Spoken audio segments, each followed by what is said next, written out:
지난 일주일 코스피, 상생, 일본, 중국 지수는 소폭 하락했지만 나스닥과 S&P는 상승하는 모습을 보였습니다. 지난 11월 6일에는 한국에서 공매도를 금지했는데요. 이는 역대 네 번째였습니다. 이로 인해서 공매도 금지 첫날에는 증시가 급등하여 코스닥에 매수 사이드카가 발동하는 일이 있었습니다. 그런데 바로 다음날 증시가 급락하여 코스닥에 매도 사이드카가 발동하는 일도 있었습니다. 11월 10일에는 비트코인이 장중에 5천만 원을 돌파했는데요. 이 가격은 22년 4월 13일 이후 최고점입니다. 이는 최근에 블랙록에서 신청한 이더리움 현물 ETF가 승인될 것이라는 기대감에 가격이 상승한 것처럼 보입니다.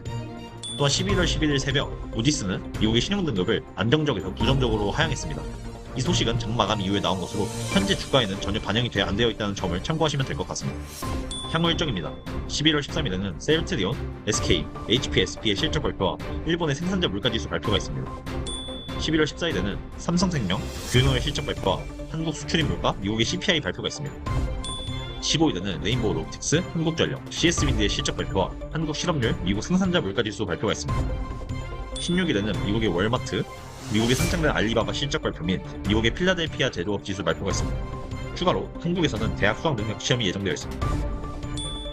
17일에는 유럽 CPI, 미국 건축 승인 건수 발표와 에코프로 머틀리얼즈 상장, 미국 옵션 만기일이 있습니다. 저는 다음 주 일정을 크게 세 가지로 정리할 수 있을 것 같은데요. 밑에다가 엄청난 위기가 온다라는 표현을 적어놨는데 이유는 뒤에서 설명하겠습니다. 먼저 미국 CPI 발표가 있는데요. 최근 미국 CPI는 유가 상승을 이유로 9월부터 지금까지 CPI가 예상치보다 높게 나오는 모습을 보였습니다. 그에 반해 미국 근원 CPI는 계속해서 낮아지는 모습을 볼 수 있습니다. 이 자료는 미국 연준에서 예측하는 경제지표 예상치인데요. 11월 14일에 발표하는 10월 CPI가 3.28, 근원 CPI는 4.16으로 예측하고 있습니다. 이전보다 낮아지는 방향으로 예측을 하고 있는데요. 이거는 조금 더 지켜볼 필요가 있을 것 같습니다. 그리고 17일에는 에코프로 머터리얼즈가 상장하는데요. 공모가가 36,200원으로 확정되었다는 기사가 있었습니다.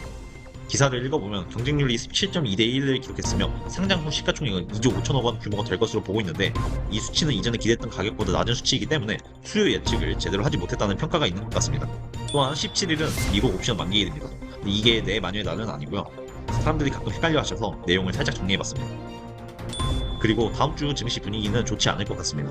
먼저 무디스라는 세계 3대 신용평가사에서 미국 신용등급을 낮춘 것이 아직 주가에 반영되어 있지 않습니다. 두 번째로 미국 기준금리가 문제인데요. 아래 표는 미국 기준금리에 대해서 최근 30년치를 가져온 그림인데요. 이 회색 밴드는 세계 경제가 침체를 맞이했던 기간입니다.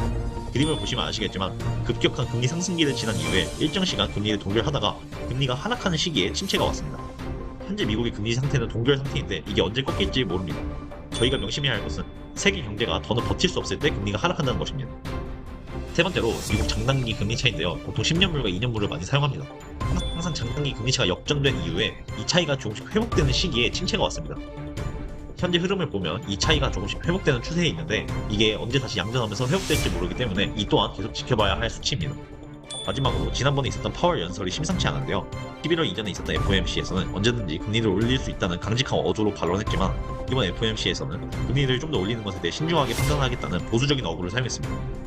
또한 이전에는 미국 경제지표는 아직 건재하다, 실업률이 낮다는 언급을 했었고 이것이 계속해서 고금리를 유지하거나 상승시키는 근거가 되었는데 이번 FOMC에서는 확실히 고용이 둔화되고 있다는 말을 했습니다.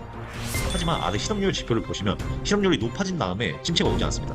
실업률은 서서히 증가하기 때문에 실업률이 낮은 시기에도 이미 침체의 가능성이 있습니다. 그렇기 때문에 단순히 이 실업률 수치만 볼 게 아니라 앞으로 실업률이 상승할 추세인지 하락할 추세인지를 파악하는 것이 중요할 것 같습니다. 저는 이런 이유로 당분간 주식시장이 위험한 시기를 맞이할 것이라고 보고 있습니다. 하지만 장기적으로 테슬라를 분할해서 매수할 생각을 가지고 있는데요.